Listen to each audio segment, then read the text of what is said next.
Hello, everyone. Welcome to our webinar, Getting the Mental Health Gender Gap on the Map. We'll just wait for a few more people to pop on in. But firstly, I want to let everyone know this is our first webinar, so we're really excited to bring the Liptember Foundation's recently launched women's mental health research to the public. And have this really exciting discussion today. My name is Katrina, and I'm the Marketing and Communications Manager here at Liptember, and we're thrilled to have you all here today to chat about the findings from our women's mental health research study and just the general landscape of women's mental health. So before we begin today, I'd like to acknowledge the traditional custodians of country throughout Australia and their connections to land, sea and community. And I would also like to run through some housekeeping. The format for our session today will start with a brief presentation on some of the key findings from the Liptember Foundation Women's Mental Health Research, followed by a panel discussion with all these amazing panelists that we have here today and an opportunity for Q&A. You can put questions in the questions panel at any time during the webinar, which should be in the control panel on your screen. And throughout the presentation, we will collect those and then we'll go through them at the Q&A section at the end. So I also wanted to just provide a trigger warning because our webinar will be talking about mental health and illness. So if at any point you find any of the content triggering, please feel free to remove yourself from the session and seek support. We will also provide some direct support in the chat right now. There we go. Or you can access any of the support services here on your screen. Okay, so before we get into the nitty-gritty, I want to tell you a little bit about the Liptember Foundation and what we are all about. We are the trusted source and the respected leader when it comes to women's mental health in Australia, and we work alongside a community of experts, advocates and allies to raise and distribute funds to the most critical women's mental health outcomes. And these outcomes include women's mental health programs, initiatives, support services and research. So research is the critical piece of the puzzle that we want to speak about today. And this year, the Liptember Foundation set out to launch our very first women's mental health research study, which is incredibly exciting for us and for the women of Australia. And there has been a clear and apparent gap within women's mental health for far too long, with the lack of research programs and support that is focused around women's mental health, and that is something that we're definitely committed to improving. So this annual research study will help us as a foundation make the funding decisions that we need, underpinned by the experiences and needs of the Australian women, and adequately fill those gaps in mental health programs, initiatives and support services. So I'll stop waffling on, but to lead us through our discussion today is the wonderful Monique from Nielsen Media, alongside the incredible panel of women we have here today. So I'll pass on over. Monique, welcome. Thank you, Katrina. Thank you for having us today. The topic of women's mental health is especially important to the team at Nielsen, and we have a strong female-led research team undertaking this work. I guess what's generally known is that women are 58% more likely to experience mental illness, but what isn't widely known is the prevalence of mental illness amongst women in society. And through undertaking this research, we've uncovered a staggering 50%, or 1 in 2 Australian women are currently suffering mental health illness in 2022, and that's personal. That's you, that's your family, your friends, or people you work with. So shortly, Shruti Babu, our Director of Media Analytics, will be presenting some of the key research findings for today. And I'd also like to introduce the brilliant group of women on our panel who are eager to unpack these findings in more detail. So I'll briefly welcome now, and I'll formally introduce later, but Madhavi Nawana Parker, Christina Collins, Jan Chisholm, and Kerry Turner. Thank you so much for joining us today. We look forward to diving into some questions with you after the research findings. So before we begin, I did want to remind everyone that we will have a Q&A at the end. And if you have any questions for the panelists or for Katrina or for Shruti, please add them to the live chat. That should be in the bottom right-hand corner of your screen. And we'll try and get to those questions at the end. So Shruti, over to you. Let's dive into what you found. Thanks, Monique. Hi, hello everyone. I'm really excited to be part of this panel, especially to bring in some interesting and at the same time some alarming facts and figures that came from the latest mental health research. And we know that mental health is very important across all gender. However, whatever statistics that's currently available in the market, they are based on the research studies that's done among both the genders. So that is why this year we did this extensive research among women in Australia, mainly to explore the various mental health issues and triggers faced by the Australian women across different life stages and minority groups. So I know Monique has already mentioned this figure, but I would like to highlight that again because this is one of the key statistics that really shocked me in this research, which is 1 in 2 Australian women aged 14 years and above, they are currently experiencing a mental illness. And when we look at how severe it is, we can see that 1 in 4 women, they are facing a severe form of mental health disorder. So whether that is medically diagnosed or self-diagnosed, 1 in 4 women, they are facing a severe form of mental health disorder. And a significantly higher proportion of those affected with a moderate or a severe disorder, they are likely to be under the age group of 39 years and under. And that's what we have seen in this research, that women in this age group of 39 years and below, they are at a significant high risk actually. And on the other side, you see 50% of women, they state no mental health concerns. However, that doesn't mean that they have never been affected, because 47% of them, they have been impacted by some level of mental health illness in the past. This is also quite alarming, isn't it? Because this means that majority of the women in Australia, they face mental health issues. Either they have faced it in the past or they are currently facing it. So let's look into some of the issues. So in this research, we have covered a wide range of issues across different life stages and minority groups. And there is a very detailed report available online to download. A link will be shared lately where you can go there and then you can download a detailed report. So let me just highlight top 3 issues faced by women with severe mental health condition. Number 1, anxiety or anxiety-related disorders, which includes obsessive compulsive disorder or even social phobia. That is 62%, which is quite a high number, and that can get personal very quickly. And we can see that this issue is faced significantly more by those under the age group of 29 years. Second issue, body image issue, which is 52%. And this is also significantly experienced by the same age group of those women under the age bracket of 29 years.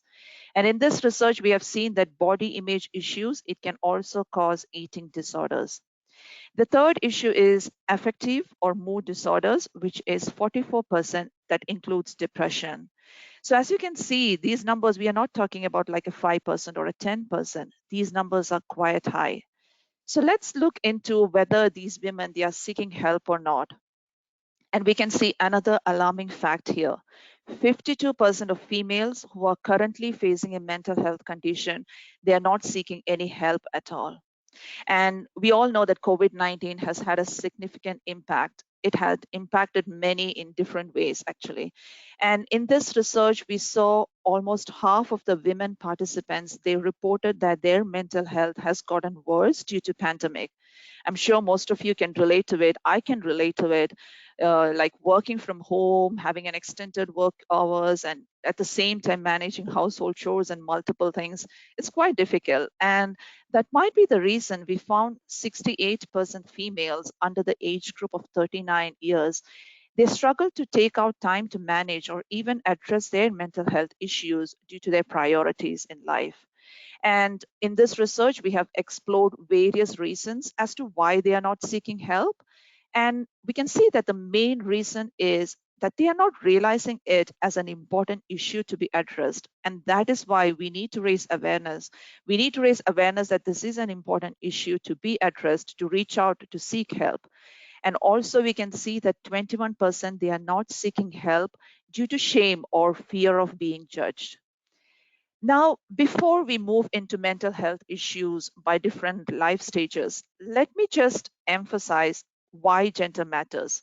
As I've said, like mental health is important for both the gender, and mental illness can impact all genders. However, because of the biological and gender related differences, there are issues faced by women only, or women can suffer from certain mental health conditions at a higher rate than men. You can see some examples here. Say, for example, 40% of women who have polycystic ovary syndrome, they are experiencing a severe mental health disorder, which is significantly higher than the general population. Or if you look at 23% of pregnant women in Australia, they're currently suffering perinatal depression and anxiety. So that is why, in order to address these issues or these specific issues, we must look at them from a gendered lens. Now let's look into the various mental health issues across the different age groups, because we know that each life stage comes with its own responsibilities and challenges. And we can see stress and anxiety across all the age groups. However, we have highlighted one key statistics or one key issue that stands out for each age groups in the coming slides. Let's start with the young audience, which is the age group of 14 to 19 years. We know that women in this age group, they are likely to be in the high school or university and living with their parents. They face many challenges. Yes, stress is a common one. However, the rate of suicidal thoughts or self-harm, that is actually double the general population when it comes to this age group. We can see that there are many triggers. However, I would like to highlight one, which is social media pressure. Now, if you move into women under the age group of 20 to 24 years, we know that the women in this age bracket, they are likely to be starting their career, and some of them, they are potentially with a partner building new relationships. We can see that apart from stress and anxiety, women in this age group, they are at a significantly higher rate facing body image issues and as well as eating disorders. And there are several key triggers, and we can see that most of the triggers are similar to that of the women facing, those under the age bracket of 14 to 19 years. However, again, I would like to highlight that pressure from social media, what they see on social media, believing that that's a reality and trying to match or trying to be perfect and trying to match what they see on social media as one of the key triggers. Now, moving to women under the age group of 30 to 39 years. We can see that women in this life stage, they are likely to be career focused. Some of the women, they are planning to have children. And that is why we see pregnancy as one of the key triggers. And one of the main issue is perinatal depression, which is higher than any other age group. And also we can see that women in this age group, they are planning to have children or they have very young children, babies, and they try to juggle career and work or have that work-life balance. And some women, they even try to sacrifice their career. So these are all, acting like a trigger for the issue which they face, which is anxiety as well. Now let's move into the next age group, which is 40 to 49 years. Women in this age group, they are likely to be focused on parenting. However, we women in this age group experiencing unstable family situations and relationship breakdown. And that is why we can see 11% substance use disorder, which is drug and alcohol abuse, which is very high in comparison to any other age group. And we also need to keep in mind that this is the life stage where hormone menopause, which can also act like a key trigger. Now, when we move to the next age group, women in this age group, they're likely to be parents, potentially with teenage children or older children. And we can see that anxiety or anxiety-related disorders is a key issue faced by the age group. There are many triggers. However, I would like to highlight one, which is as part of the aging and the health issues that comes with aging. This age group, the women, they face financial stress more than any other age groups. Also, we have seen that women in this age group, they are likely to be single parents, so managing those responsibilities and having the are key trigger. Now moving to age group, which is 60 plus years. They are grandparents and empty nesters. So we can understand loneliness is a key trigger for women in this age group. And also they also face the feeling or the purpose, and that is why we see mood disorders as one of the main issues faced by this elderly age group. Now let's look into the issues faced by some of the minority groups. We have covered a quite number of minority groups. You can find that in the detailed report. However, let's touch base on some of the minority groups because experiences can be very different minority groups, especially when it comes to intersectionality. Let's start with non-English speaking group. So women in this group, being in this market, they go through low self-esteem or confidence, and especially they go through discrimination. So that is why you see 38% of women in this minority group, they face body image issues. Now, moving to indigenous women, they face significantly higher rate of many mental health issues compared to the overall female population. We have seen that indigenous women, they experience significantly higher rate of sexual harassment and violence compared to other groups. And that is why they go into addiction, and we can see that they experience substance use disorder. And there are quite a number of triggers. However, sadly, the main trigger that is mentioned by indigenous women is lack of support network.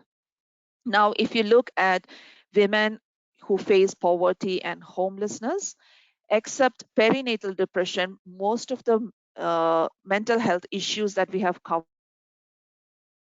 it is at higher rate for women in this minority group.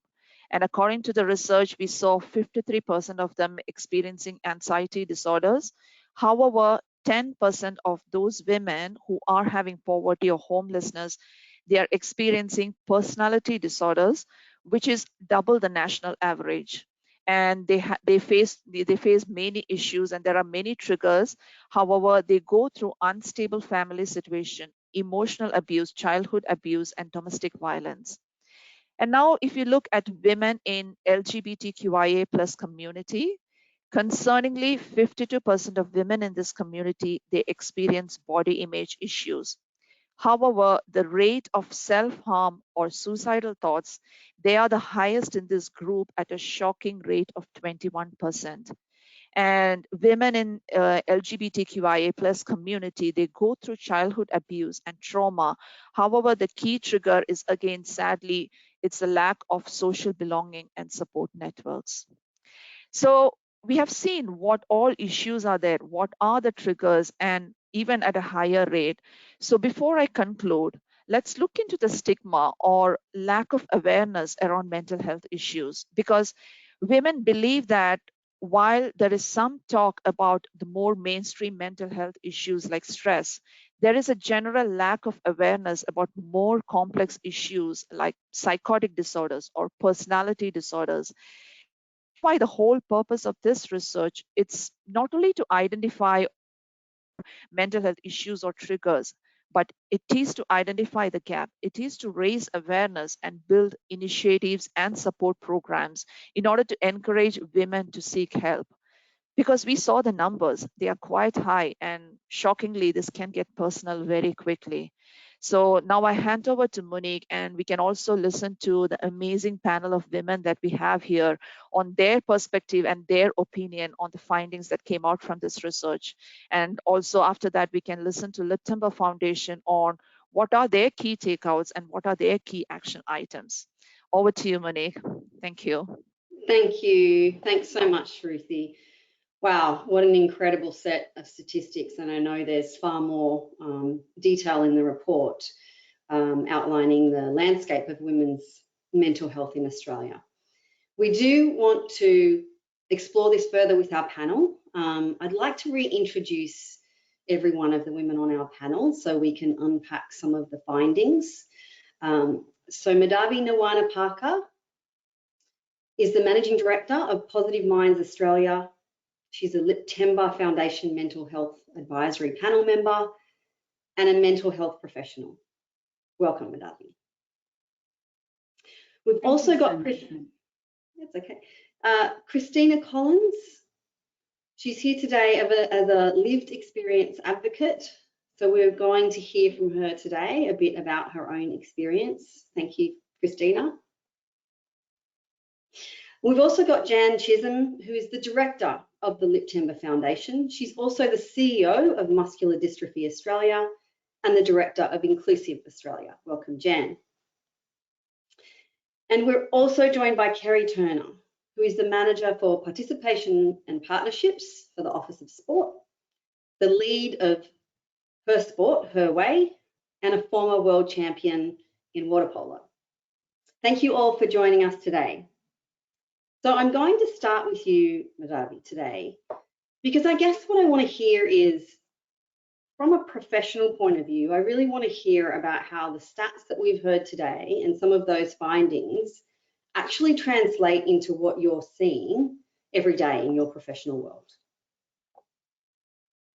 Thanks, Monique. Shruti, you did a wonderful job of sharing, opening up an understanding around what the research has shown, and certainly that's reflected in what I see every day in our practice at Positive Minds Australia. On a daily basis, I'm exposed to women and teenage girls and young girls who are really struggling with emotional overwhelm, anxiety, body image challenges. And what I've seen, having done this for well over 2 decades, is I'm seeing a steady increase in mental health difficulties across our practice. We simply cannot keep up with the number of challenges we're seeing. And from my experience, a lot of what's going on is, this whole civilization disease. I think our central nervous systems were not designed to be operating at the pace that we are operating at. And often this comes, I look at young girls, and I even look at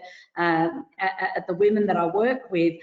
Just that whole social comparison platform of social media, if we just look at one example, when I'm spending time talking to people, the world has become so much smaller. So, when I was at school, when many of us were at school, when the school day ended, you would go home, and if you had a conflict or you had a challenge, you could leave it behind you and have a bit of a mental break. Whereas now I'm seeing a lot of that continuing on through devices, through social media. And then again, for adult women, I see the same challenges where, we're so connected, many of us, to devices, which are a direct association with, I guess, everyone else's highlight reels. So in real life, I see people having a strong sense of anxiety and self-doubt in their confidence in who they are, high levels of anxiety and stress as people just manage the competing demands of life, those multiple roles and responsibilities that often fall on, it falls on both genders, but certainly for many women, that mental load, that additional load that they carry, along with, the ever-changing, the fluctuation of hormones. If you look at the impact that has on your mood and your ability to cope from one day to the next. So I see, so many of those factors. I see a lot of working parents, and Shruti did a great job, as I mentioned, of really showing those different life stages. But for me, working in both the corporate space and the education space, but also with families, I hear the same thing again and again, which is I just cannot keep up with all of the things that I need to deal with from one day to the next. And I think, the social role often assigned to women is as helpers, and someone that, people will often come to for advice. Well, what about when the helper needs help? So I see all of these translated on a daily basis. And tell me, how important is the element of self-reporting when it comes to understanding the true landscape of women's mental health? Well, I think your research has shown, compared with, you know, what we've seen from the ABS, that there's, you know, we have a different statistic when we're looking at the diagnosed conditions compared with what's actually going on when people are self-reporting. And I think until we ask someone, they're not going to tell us. And I spend all day talking to people who've come to me about a stress-related a situation that's causing stress for their family or in their workplace, yet very few of them would be diagnosed with anxiety or depression. So, and yet what I hear is anxiety and often a deep sadness. So, yeah, we have to ask, you know, we have to ask. And I think when we ask, when someone actually sits down and says, how are you? What's your mood like? What's going on for you? How are you coping? And it is in that sort of confidential opportunity, I guess, too, to be vulnerable. We get information exactly like what Liptember's been able to do, which is actually find out what is going on. So yes, I think it's really, really important to reach out far and wide and really find. Yeah, because there's a really big gap there between, you know, 1 in 2 women experiencing mental illness, but only half of us are prepared to ask for help. It's amazing. I guess that's exactly what you were just talking about. We're just not asking for help. Yeah, that's it, Monique. And I think asking for help is hard. You know, I'm 48 years old, and I still find it hard to ask for help when I need help, because I think, you know, the reality is it immediately exposes our vulnerability as a person, which is. And yet, when you look at it, really, you know, we all need help. How can we possibly live this distance on our own? And you look at a small baby when they come into the world, and if they're lucky enough to sort of be blessed with carers who are there to support them, we naturally respond to that baby's cry, because the baby's saying, help me. I don't have the words to ask, but help me. And yet really culturally, and again, this is a broad statement, but I'm looking at what I see a lot of the time in my role. You know, I have a few different roles in my work, but say in my role when I'm working with families, is that expectation to become independent so young, right? And as soon as someone is a toddler or a preschooler or at school, it's like, well, hang on a sec, don't get sad, don't get upset, don't have a meltdown. And yet emotions are what, you know, part of being a person in this world and part of being alive. And so we're very early in our lives, I think, conditioned to not seek help, to not express the full range of emotion. And we're only learning now, as, you know, and I feel so, you know, so happy for this generation that they get this in their curriculum, you know, certainly here in Australia, to learn about emotions, to learn it's normal to experience sadness and anger. So I think help seeking is just simply hard. And I think, you know, as I mentioned earlier, we are often, you know, women are often assigned the role through social roles as the helper, as the person people turn to. So when the helper needs help, the helper's probably more likely to just keep plugging away. And as Shruti, you know, shared in the statistics, you know, they might take longer to ask for help, or they might just not realise it's important to get help. If you're struggling, there are things you can do, and if you're not taught how to cope, how do you cope? So yeah, I think it, you know. So I guess thinking about some of the preventative measures, I guess that we can put in place to reduce that mental load, or the I guess the negative effects of mental health. Have you got some advice or an opinion on what we can do from a preventative point of view? I think, you know, this is such a great starting place. There's more conversations like this, because nobody really talks about how hard it is at different stages of life. As your data has shown, different stages make us more vulnerable. So firstly, the conversation. Secondly, look, for that whole mental load and all of the things, that mental load also comes from not being able to eliminate that mental load, not being able to say to someone, help me out, I need some support, or thinking we're supposed to be able to do it all. You know, I see a lot of that comes, you know, from many places, and I don't want to take up too much of your time, but even with, you know, whether it's a working parent or a not working parent, right? For a working parent, it's trying to juggle all of these things and realizing there's a time for everything. At different stages, we'll need to dedicate more time to certain things, and yet for the non-working parents, it's not being exposed to other situations outside of the home. So that adds to the stress. But in terms of the mental load and reducing that, to go back one more step, I would just love to see right from early childhood that we start training and teaching young people, both, you know, boys and girls, how to manage stress better and to understand that we all need to help each other out more. So that's the first thing. I just think we need to talk about more, that nobody does this. We're a society, we're social beings, but also to manage that mental load, it's learning to go back to what our central nervous systems, which are begging us to do, which is to practice more presence, to be able to be more mindful, to know how to stick to our lane and to slow down. And this has become more and more difficult in today's society with the whole way the world operates, and I'm not going to start going into it. Monique will be here all day, and I'd love to hear from panelists, but mindfulness, presence, we know that, you know, unfiltered, uncensored daily journaling, we can just put everything down and just get it out of your head. You know, when things are spinning around in your head, you're going over the same thing again and again, and what we think creates a mood, and that mood creates a behavior, and it's all sort of linked in. So social support is really, really important, as I mentioned earlier.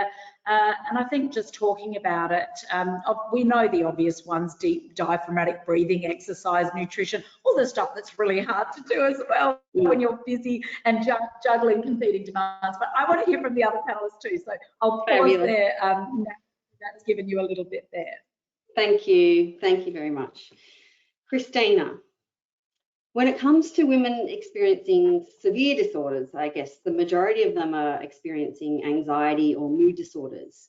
Can you talk about your personal experience with this? Of course. So funnily enough, when I was asked to be a panelist, I nearly said no because of my anxiety. Until I realized that it's the exact reason why I should go and why I've been asked to do this. So hopefully my story resonates with most of you. So when I first came to Australia from the Philippines at the age of 10, I lost my friends, my family, and my culture. I faced a lot of racism and discrimination. I went through a lot of trauma growing up as well.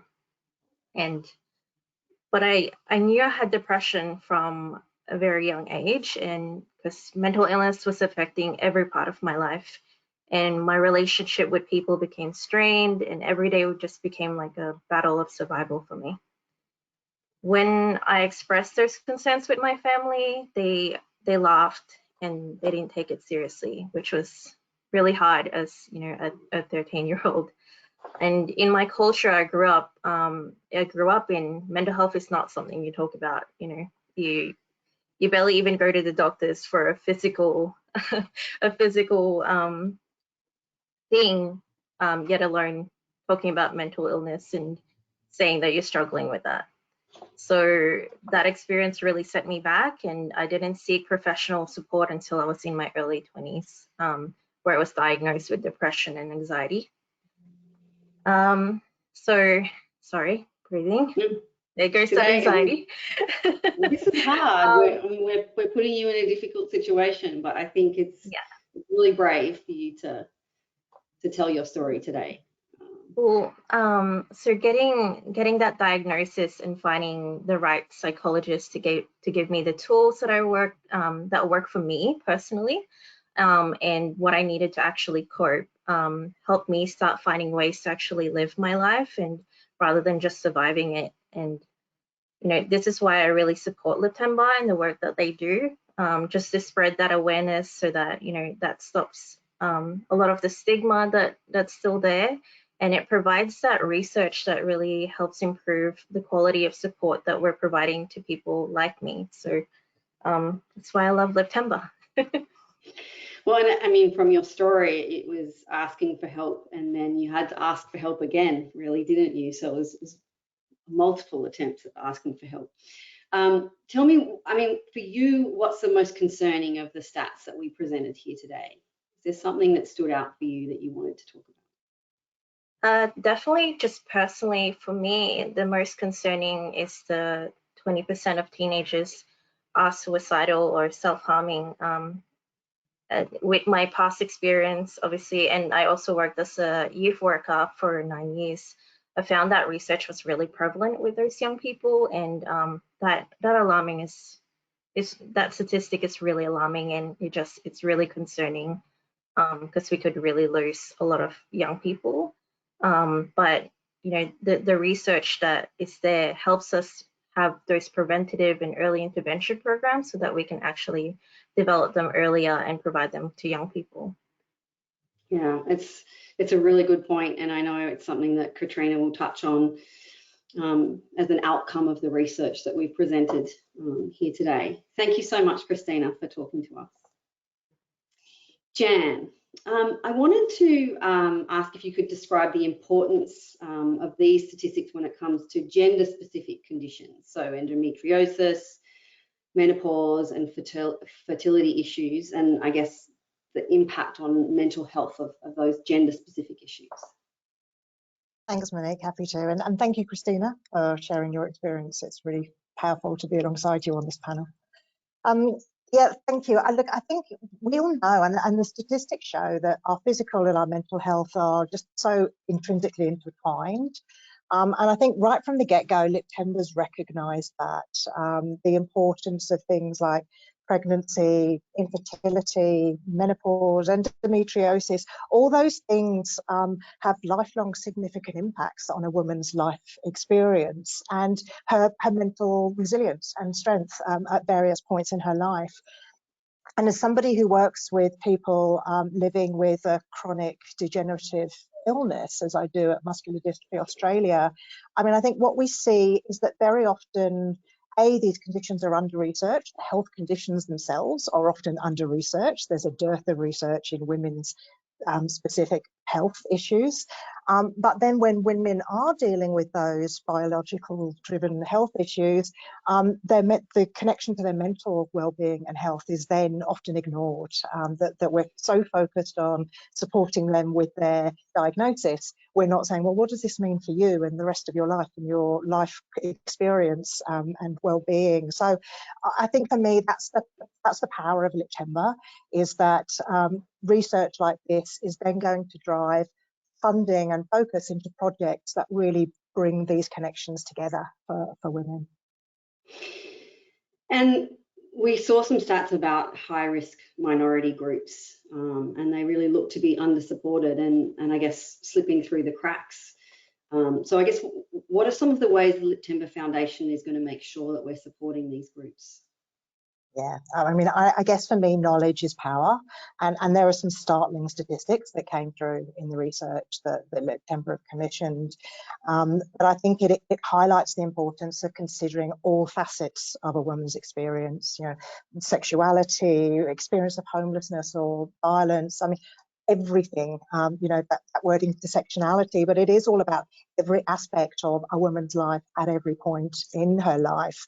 And I think the thing that I find most powerful about Liptember is that it has that whole of person approach. It creates a safe space. That's our intent, is to create a safe space for women to come together to share their experience openly, as Christina's done so wonderfully today. And I think it's building that inclusive community of support, and really acknowledging that our differences is what makes us powerful, and that our differences are valued, and that we are here to shine a light on them and support each other as women. Thank you, Jan. Kerry, I'm going to jump to you now. I guess as a woman of influence in the community, how do you plan on using the knowledge and the research findings to produce some positive mental health outcomes for women in sport? Well, I want to first of all congratulate Liptember, because applying a gender lens to this important topic really helps policymakers. Like, it gives us an evidence base to do some really innovative work to change things in positive settings. So congratulations, Liptember, keep up the great work, because these insights are just, they're everything. So, you know, I've been a former elite athlete. My job 24/7 now in my career is to try and promote the benefits of physical activity and sport for women and girls, and to break down those barriers. And I love every comment that all the panelists have made around, you know, our lives and how, you know, being caught in mental health, ill health is just awful in terms of being able to live your you know, your best life ever. I feel really blessed that I grew up in an era where I didn't have social media, that I could run around school with pigtails just so that my hair wouldn't get in my face, that I could try everything. And I would play water polo. It's the most brutally non-feminine game you'd ever want to meet. And I just feel like that's really, you know, it was a privilege for me, and the things that I got out of the team sports I played, that connectivity, having that network of other girls around me, I know it built incredible confidence. And I'm just really saddened by the world today that, you know, makes young women in particular feel so terrible about their bodies and their body image, and holds them back from trying things. And yeah, it's just such a conflicting time, because we're seeing women now kick footies and, you know, swing cricket bats and do things that were not female, you know, in the past. So it's this really interesting yet very incongruous time. So my job 24/7 is to try and break down those barriers so that young girls experience the positivity of exploration of physical activity, and maybe gaining skills, and perhaps playing a team sport where they can have that connection. And in order to do that, this sort of evidence is really important. But what also fascinates me with today's release of this research is that the barriers to participation in sport are really off the back of a lot of the barriers we're seeing here. They're very emotionally connected. So we know there's a universal barrier to participating in sport, and that's fear of judgment. It crosses all the life stages, that we do worry about what we look like, our ability and our priorities, and that peaks at different stages. And what's really concerning me, and I think Christina, all our panelists have raised it, is our adolescent girls. And because, you know, if you don't get that confidence or that embracing things at that age, you know, it is going to dissipate more and more into your later life. So I'm going to be using this data. I lead up the New South Wales government's strategy for women and girls called Her Sport, Her Way. We called it that because her sport should be informed by insights. We want to break down those barriers. We want to make sport based on what women and girls need and want. And her way is around what happens when you do that, and it's really exciting. So I'm really investing in programs like the Daughters and Dads Active and Empowered program that goes right into primary school aged. It's looking at an evidence-based approach where we're putting fathers as agents of change to build up their daughters' social and emotional well-being through kicking footies and, you know, understanding some of those barriers. Because unfortunately, we live in a world where there's so many stereotypes and norms about what we should be as women as well. What is feminine, what isn't? So with a father that actually understands that through a gender lens, that's really important. But of course, these adolescent years to me are really worrying. We have dropout rates that are much higher than boys in sport. And right now we've had these turbulent years where we've all been locked into our screens. Yuck. We haven't been, you know, communicating. We know that sporting organisations in particular are saying it's harder to get everyone back. People's behaviours have changed. And the one thing we really know that's important as a good preventative means is to have that connectivity. And I know my whole experiences as a young girl growing up was I really look forward to seeing my girlfriends, seeing them play sport with them. Now, sport might not be everyone's cup of tea, but it could be, you know, meeting people for a drama group, meeting people just to do something that's informal. That connectivity is vital. And I just thank Liptember for bringing me even more evidence, because We'll be looking at keeping girls in sport. We're looking at breaking down those barriers for teenage girls, working with sporting organisations to help them be innovative. We know that uniforms and what you look like is really important. Let's be flexible. Let girls design them. Don't make girls have to perform in front of the boys. Let them do it on their own. You know, all these really important things. That's what I'm passionate about. So thank you, Liptember, for keeping us aware of what these triggers are and how we can actually take that information and apply them to a settings which can be positive and maybe break down some barriers. Thank you, Kerry. It was a lot to unpack there, and I think you've really touched on a lot of the findings and some of the things that you're thinking about in relation to body image issues as well. So listen, I'm going to hand over to Katrina in a minute. I did want to pick up this topic of the increased use of social media, and I guess the unrealistic expectations that we potentially are sort of pushing on those younger ages, and what can be done in that space. So I think, you know, Kerry, you're using social media for positive as well as the challenges that it brings to young women. Yeah, it's such a double-edged sword, isn't it? I mean, I think, you know, we really do want to try and encourage young people in particular to curate their feed, to really take on board what is really unhealthy for me, because there is actually some really healthy things that they could be seeing. And we all know the logarithms and all that and how evil they can all be in terms of what gets seen. And I just wanted to just quickly discuss just when things are broken down, like barriers, you know, like, I don't know if you recall when Taylor Harris did that football kick. She played for Carlton in AFL. It was about 2 years ago now. And she did this amazing kick, and it was posted on social media, and all it got was derogatory terms about her shorts. They were white shorts, and it was terrible. And there's a role model that it was pulled down, and she put it straight back up, and she said, "Welcome to my office. This is what it looks like to kick like a girl." And it went global, and it was almost like, yeah, the last thing we want to feel is embarrassed about what we look like. She was able to, in real time, shut that down, turn it around. I like to see a lot more of that. Yeah. She really did change the story. It's awful to have that much worry for young people about what they look like all the time, because they won't try things. They will not try things. Yeah. Christina, do you have a point of view on social media and what we can do to educate and support the next generation? Yeah, so I grew up with social media, and I'm on it 24/7, to be perfectly honest.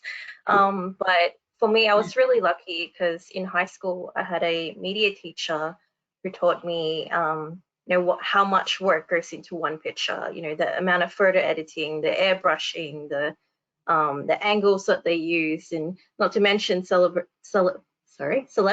They have dietitians, they have trainers, they have makeup artists. Like, they have this whole field of like that goes into one picture. So that media teacher like helped me be really aware of what I consumed and how it made me feel. Like, just like what Kerry was saying, you know, there's a lot of like things that can be positive, but it's really hard to actually, you know, have the emotional intelligence to say, how is that making me feel? And the reality is, and I've worked with young people, is that social media is here to stay and it's not going anywhere. So I think the best thing that we can really do is to have that engaging media literacy, and like Kerry said, have more images of women and more examples of like what it is to be a woman, and to empower them to actually choose what they consume and do what my teacher did for me. It's amazing. Did anyone else want to have, I guess, a comment on the social media of it, Jan, on the data? I think the thing I would add is the filter of always recognizing that whichever channel you're looking at, it has an agenda. It's not there to help you. It's there to promote somebody's agenda. Maybe an agenda for good. It may be an agenda to make you feel awful. And I think just stopping and recognizing that, and then embracing the power to say no, to switch off things that don't bring genuine positivity, creativity, and joy into your life. Yeah, I think all I can add from, such amazing team of panelists here, really all I can add to that is like Christina had said, educating young people before they're on social media as well, not when they're in the thick of it, once they're using it already. So Christina had that wonderful media teacher. I encourage families to have these conversations and to have a switch off point every day for all of us, where we just go back to being ourselves and resting and not looking at everybody else's agenda, the things that everybody here has mentioned. So to know that we do need to switch it off at some point, or be aware, like Christina is, about those filters. And as Kerry had said, to really curate your feed, because when we did get invited to a birthday party in the 80s and the 90s, we didn't have to look at an image of that birthday party going on to feel left out and feel socially isolated. And that's what I see every day. It is an enormous platform for conflict, right from year 3, 4 and up, children using it without the skills, without the preparation to cope with it. So really teaching and having a cut-off point. Yeah. Thank you. Now I will come back because we do have some questions that have come through from those of us who've joined the call. I'm going to hand to Katrina to do a conclusion, and then I'll jump back on to take a few questions. Thank you so much, Monique, and an amazing big thank you to all of our panelists. That was the most wonderful and robust discussion around women's mental health that I've had in a while, and it's great to hear all of your views on the important research that we have undertaken. So I think next, what I want to run through, I guess, is a little bit about, okay, next steps. What is the Liptember Foundation going to do about it?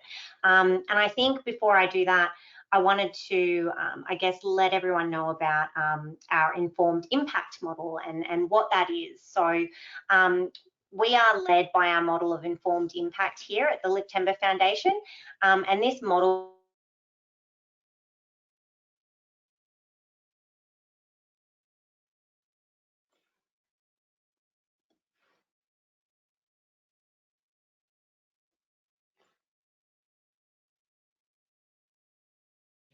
Did we lose Katrina for a minute there?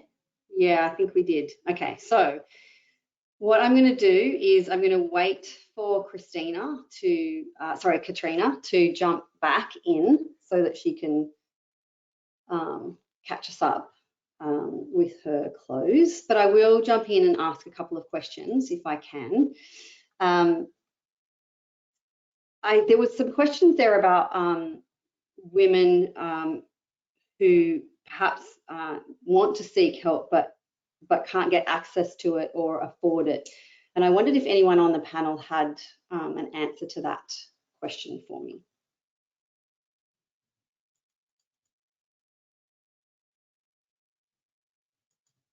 This is the hardest thing, isn't it? I know. I'll jump in there while. Yeah, thank you. Hello. Did someone else start speaking? Please go ahead. No? Okay. Yeah, I think this is the challenge, isn't it? Is there's just not enough support. People don't have the resources. We've got the first issue of people not knowing that they need to ask for help, not knowing where to go for help, and I think this is exactly why we need organisations like yours, because there really isn't the resourcing and funding and services out there that are targeting what we really need. So I don't have an answer to that. I'm always looking for the answer. I just try to talk about it as much as I can and see that we're checking in on young people and women and parents and people going through some of those life stages where the big challenges come up. But we are very under-resourced to not meeting the need as much as we would all like to. So I have back, Katrina? Yes, I'm back. Oh, fabulous. I think, look, I mean, a lot of the questions are really specific about what was covered in the research. So I think, Katrina, you know, we can work with Shruti and the team to make sure that we get answers to all of those questions when we send out the report. So I'll hand back to you. Fantastic. Yeah, thank you so much for bearing with me there. Technology is your friend until it's not, and so that has happened to me today. So I guess I'll just keep going and tell you a little bit more about informed impact. I've lost control of the screen here, so I'll just talk to what I was going to mention in the slides. But basically, we're all about using this research and leaning on the experts to make the funding decisions that we need to make sure that we can make the most impact for the women of Australia and their mental health. So we're going to integrate the gaps that we identified in the research now into a national funding framework that prioritises support within the key areas of need that we outlined here today, and in the deep report that we do have available online for anybody to download. So yeah, we're going to collaboratively work alongside all the experts, advocates and allies to make sure that we fill these gaps. And so I guess there are 4 key priorities that fall out of this for us today. And number 1 is raising the profile of gender-specific mental illness. With 1 in 2 women currently experiencing mental illness, yet less than half of those seeking help. This is a staggering statistic that we need to make sure there is a national awareness campaign developed to make sure that we can eliminate this stigma that still seems to exist around mental illness. The second thing we want to do is make sure that we invest in specific programs and resources targeting the mental health conditions that are most prevalent to each minority group. So for instance, each minority group, as Shruti said, seem to experience a varied cross-section of mental health conditions. However, the rate and severity of mental illness across these minority groups is much higher than that of the general female population. So for example, 18% of Indigenous females are experiencing substance use disorders compared to 8% of all females in Australia. So a targeted approach needs to be adopted for this group of women and for each minority group in their condition.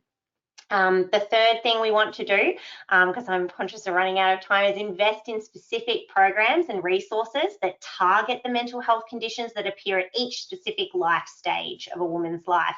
So that was something Shruti went through today, and it's really important to keep these life and age-based insights to inform preventative mental illness programs and support services.